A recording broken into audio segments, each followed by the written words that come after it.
We are all the way into Unit 4, and Unit 4 covers the years of 1800 to 1848, and so many extremely important and interesting things happened during this time period that shaped the United States and increased tension between the sections of the country leading up to the Civil War in 1861, including the 1800 election of Thomas Jefferson, the War of 1812, in which the United States went to war again against Great Britain, the Missouri Compromise of 1820, which admitted Missouri into the United States as a slaveholding state and Maine as a free state, the era of good feelings, which was called such because there wasn't a lot of political competition during this time, a corrupt bargain which elected a president, manifest destiny, the idea that Americans should be moving westward towards the Pacific coast and removing everything in the way, including animals, changing the environment, and Native American groups that were living in those areas. The Mexican-American War, in which the United States went to war against Mexico, and another great awakening, a religious movement that took place within the United States in which people began to advocate for prison reform, mental health reform, reform in education, and the abolition of slavery. And so all of those things are happening during this time period, but we need to talk first about key concept 4.1.I.A, which has to do with political parties debating issues such as the tariff, the powers of the federal government, and American relation with European countries. So we're going to start talking about those things right now. Here we go. In 1800, Jefferson wins election with the help of the Three-Fifths Compromise, which gave the South disproportionate electoral power. When no candidate reached a majority in the Electoral College, the election was thrown into the Congress, with the House of Representatives deciding the president and the Senate deciding the vice president. In 1802, Jefferson repealed the excise tax that caused the Whiskey Rebellion and the Naturalization Law of 1798, reducing the residency requirement from 14 years back to 5 years in order to obtain citizenship. To avoid the war that would eventually be declared with Great Britain in 1812, Jefferson passed the Embargo Act in 1807, which halted trading with any world country to retaliate against the coercive trade policies of the British and French, and in 1808, a more stringent Embargo Act which forbade the export of any goods by land or sea. These embargo acts were extremely unpopular with coastal merchants, and the increased smuggling, public displeasure, and the lack of any impact on Britain's economy led to its repeal in 1809. It was replaced in 1809 with a law called the Non-Intercourse Act, which closed trade only to Britain and France. After Spain ceded the Louisiana Territory to France, American access to the port of New Orleans was closed. Knowing that access was key to American farmers, Jefferson sent negotiators to France with instructions to purchase New Orleans and as much of the Gulf Coast as they could for $10 million.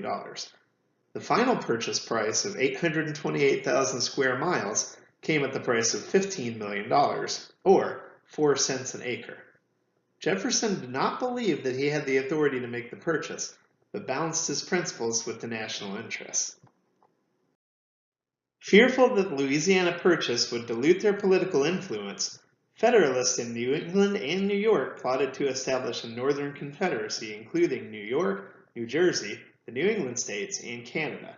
Aaron Burr, the sitting vice president, hoped to be governor of New York and join the Confederacy, but was defeated, largely due to the opposition of Alexander Hamilton. Burr challenged Hamilton to a duel in which Hamilton was killed. This event is called the Essex Junto because a lot of these New Englanders were meeting in a county from Massachusetts called Essex County. In 1812, in response to interference with American shipping, impressment, and troubles with the British on the western frontier, the U.S. declared war on Great Britain. Warhawks, led by Henry Clay of Kentucky and John C. Calhoun of South Carolina, argued that war would defend American honor, gain Canada, and destroy Indian frontier resistance.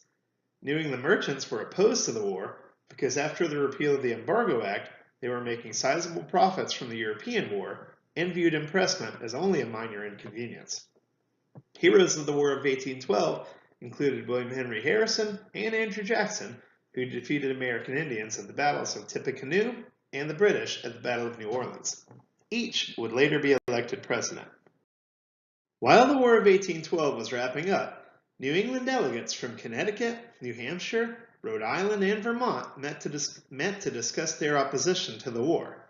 Most delegates were moderate who feared any talk of New England's secession would lead to civil war, but because Andrew Jackson's victory at New Orleans raised patriotic sentiment in favor of the war, they appeared treasonous. They proposed protection and financial aid for New England's badly battered trade economy, creating a one-term presidency to limit federal power, a 60-day limit on trade embargoes, and a two-thirds congressional majority to limit trade, declare war, or admit new states. The sixfold legacy of the War of 1812 included respect from other nations after twice defeating England in warfare, the end of the Federalist Party as a national political force, continued Native American land loss to white settlement, a move towards industrial self-sufficiency, a feeling of increased nationalism, and the belief that the future of America was in the West. A protectionist tariff in 1816, which provided the government with money to loan to industrialists based on increased costs of European exports to the U.S., aided the move towards industrial self-sufficiency. The tariff made European goods comparable in price to American, and American goods therefore more attractive. One example of the tariff's success came in Ohio. In Cincinnati, several businesses flourished by the late 1810s, including a textile mill, several distilleries and breweries, a cotton mill, and at least one glass manufacturer. Ohio's abundance of raw materials, like lumber, coal, iron, and water power, aided industrialization in the state. In 1816, James Madison chartered the Second Bank of the United States to alleviate financial conditions including a mounting debt, soaring prices, and devalued money from rising inflation. State banks and wealthy individuals financed the War of 1812, and the influx of government deposits to these institutions led them to issue greater banknotes and loans, which increased money in circulation and resulted in inflation. Henry Clay, a representative from Kentucky, proposed a three-part plan to balance the nation's agriculture, commerce, and industry called the American System. The American System included, first, protective tariffs that would promote American manufacturing and raise money to build infrastructure, including roads and canals. Second, a national bank that would provide a national currency and aid the economies of all sections. And third, internal improvements that would promote growth in the South and West. Two parts of the plan, the tariff and the national bank, were already in place. Pictured on the top right is a schedule of tolls from a toll road that existed at the time, and pictured on the bottom right is a picture of myself and my beautiful wife Barb at Ashland, the home of Henry Clay in Lexington, Kentucky. Of the 5 Supreme Court cases of this era that we'll be discussing, the most important is Marbury v. Madison, which established the principle of judicial review over presidential or congressional actions. By the 1820s and 30s, the Democrats and Whigs, led by Andrew Jackson and Henry Clay respectively, arose, disagreeing about the role of federal power, the national bank, tariffs, and federally funded internal improvements. From 1817 to 25, lack of political opposition to the Democratic Republicans led to the era of good feelings, in which James Madison was the only president. The contested election of 1824 led to the creation of the Democratic Party, who stood for unintrusive government, opposition to government spending and favoritism in the form of bank charters and other enterprises, and separation of religion from government. Jackson believed that internal improvements should be done, but that they should be state-funded, and anointed himself as Thomas Jefferson's true heir to the presidency. The Whig Party was concerned with promoting internal improvements, tariffs, and the role of government in creating a moral citizenry, including the temperance of alcohol, public education, observation of the Sabbath, and abolition of slavery. Internal improvements were of interest to many Westerners because their isolation meant a lack of markets, and they believed that the federal government should fund the improvements. Because Andrew Jackson won the popular vote in the election of 1824, but only a plurality of electoral votes, Congress, as in the election of 1800, decided the winner. Henry Clay arranged for John Quincy Adams to win and for himself to be appointed Secretary of State, a traditional stepping stone to the presidency. Jefferson, Madison, Monroe, and Quincy Adams had all been Secretaries of State. Jackson's supporters called this a corrupt bargain, and Quincy Adams was defeated by Jackson in the election of 1828. Southerners, who were net consumers of British goods, suffered as tariffs made those goods more expensive. Sitting Vice President John C. Calhoun, a native of South Carolina, resigned his position over the passage of the Tariff of 1828, which he dubbed the Tariff of Abominations. Authoring his thoughts in an essay titled The South Carolina Exposition and Protest, Calhoun argued that tariffs were not within the constitutional power of the federal government, and the tariff was therefore null within his state. Calhoun's theory of nullification became the ideological child of the Kentucky and Virginia resolutions and the Hartford Convention of 1814. President Jackson was prepared to invade South Carolina with military force over the nullification crisis, but a plan was worked out that would gradually reduce the tariff until 1842. As 1832 was an election year, Henry Clay and Massachusetts Senator Daniel Webster had been looking for an issue over which to attack Jackson and pushed Nicholas Biddle, the president of the Second Bank of the United States, to ask for an early recharter of the bank. Remember, the Second Bank of the United States was chartered in 1816, so its charter wouldn't have run out until 1836. Jackson won the election of 1832 in a landslide by attacking the Bank of the United States as an instrument of privilege that served the rich. Jackson saw his landslide re-election as a mandate to withdraw federal money from the Bank of the United States and place them in state banks, which were far less careful with their financial practices. State banks loaned money to farmers and industrialists and printed large amounts of currency, which led to inflation and currency depreciation, which led Jackson to issue the Specie Circular of 1836, stating that the federal government would only accept silver or gold for purchases of federal lands. Foreign investors began to call on their loans before currency depreciated further. Citizens rushed to banks to withdraw funds to pay off debts, but banks without sufficient reserves were forced to close, 800 of which closed in 1837, setting off a financial panic in the United States, called the Financial Panic of 1837. During this same time period, Jackson vetoed the Maysville Road, a national road leading into Kentucky, which was in line with his political beliefs that internal improvements should be completed, but at the expense of the state or on the local level. As president, Jackson subscribed to the idea that his political appointees should be given prime government jobs as a reward for their support. Jackson's successors would soon fire qualified government employees and replace them with appointees building political machines. Machine politics work in that the organization chooses a candidate, funds that candidate, and if elected, that candidate hands out prime jobs to members of the political machine. Worry and terror overtook Washington, D.C. A War of 1812 veteran approached Jackson at a White House party and began to strip off his uniform to show the wounds he had suffered for the United States. Jackson relented and allowed the postmaster to keep his job. One government official cut his own throat at the worry of losing his government job. Voters in the 1840 election had a choice between incumbent Martin Van Buren, whose role in the Panic of 1837 earned him the nickname Martin Van Ruin, and William Henry Harrison, hero of the War of 1812 and victor of the Battle of Tippecanoe. The Whigs easily defeated Van Buren, and voter turnout was an insane 80.2%. William Henry Harrison would be dead within a month of assuming the presidency. Many originally thought Harrison contracted pneumonia as he gave a 3-hour inauguration speech in the rain. However, some now think Harrison was poisoned by the contaminated White House drinking water system. John Tyler set the precedent of the vice president assuming the presidency in the event of the president's death. The 25th Amendment, ratified after the 1963 assassination of John Kennedy, created a presidential line of succession.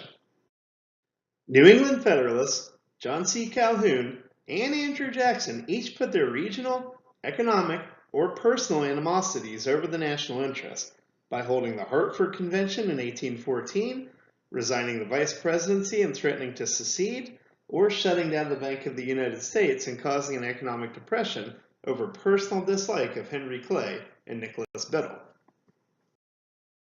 Changes in society brought on by the Enlightenment, market revolution, and increased geographic and social mobility contributed to the Second Great Awakening and inspired utopian societies. Transportation and technological changes eased the process of bringing goods to market, including canals, steamship, the railroad, interchangeable parts, and the factory system, and created a system of mass production which were aided by private and state investment, including right-of-way and monopoly privilege, bond guarantees, in which a state would finance the construction of a factory, and land grants. The Second Great Awakening was an economic, political, and social movement through which many felt obligated to do good works in society, including helping the mentally ill or imprisoned, advocate for public education, advocate for women's rights, and for the abolition of slavery.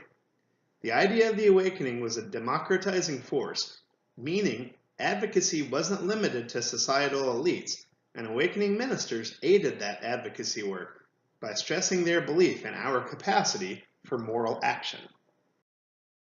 The geographic and social mobility brought on by the market revolution broke down the ability of typical structures to regulate individual and social life in America, and Americans turned to religious sects, voluntary societies, and political parties to give the structure and direction that they needed to their lives. Utopian societies proliferated due to our constitutional guarantees of religious freedom, and among the most famous were the Shakers, Oneida, Brook Farm, and Amana communities. The commonality of all of these communities is their separation from society, communal living, and unique ideas about relationships. The Shakers, for example, did not believe in procreation, meaning their community could only have been increased through adoption. The Oneida community believed in an idea called complex marriage, in which no individual was married to another, but all were married to the community.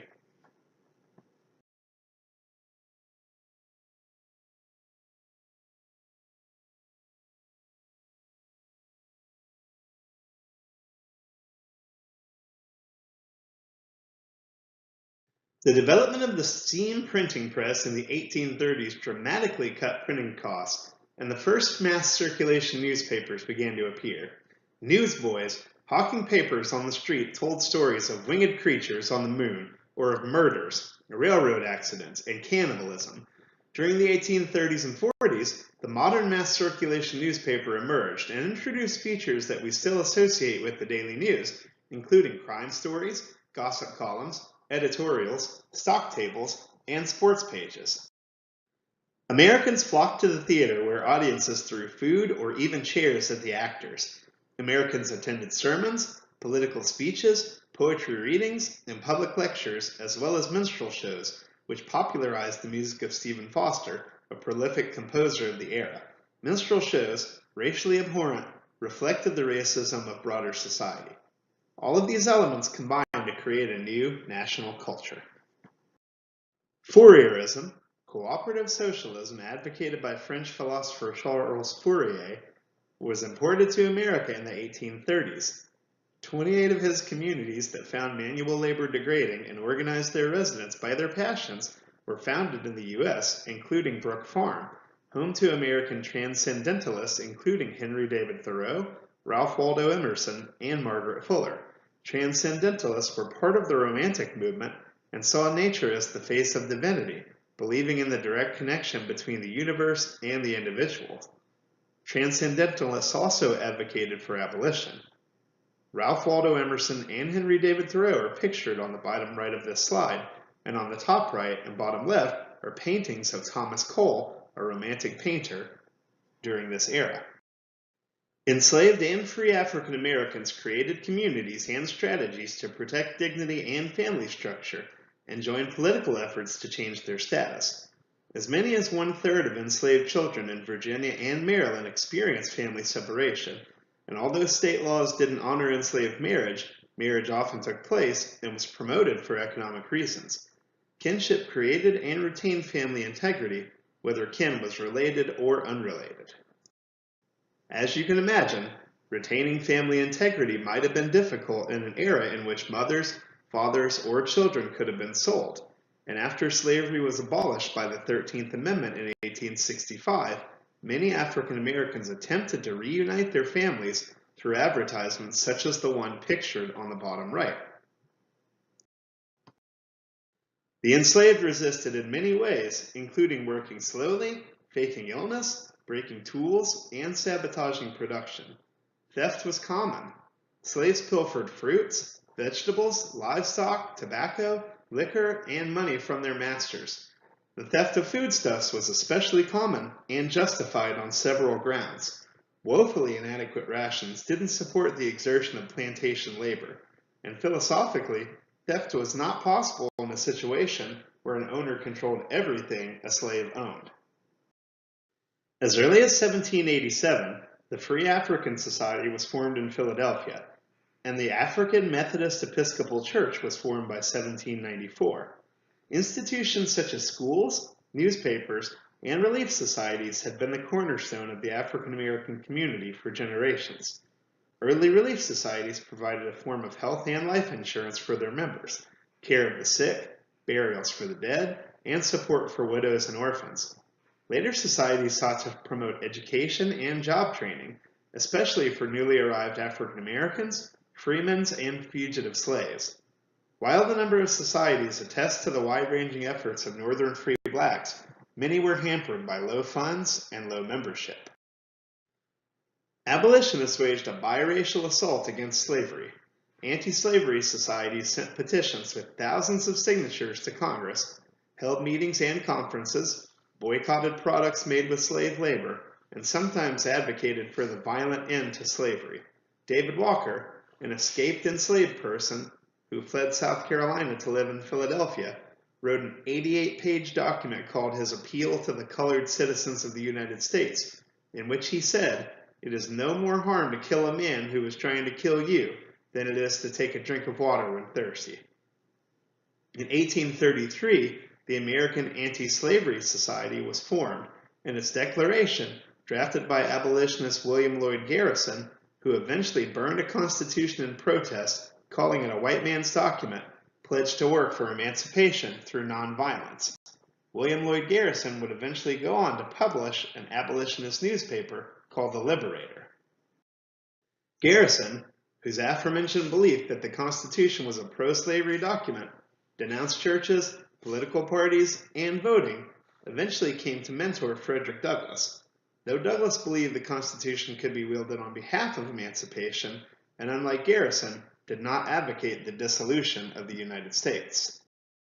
Voluntary organizations led a vast array of social reforms, including abolition, temperance, whose work reduced alcohol consumption from an astounding 7.5 gallons per capita consumption yearly to 2.6 gallons, and Sunday schools, who provided literacy instructions and moral training to half of U.S. children not receiving a formal education.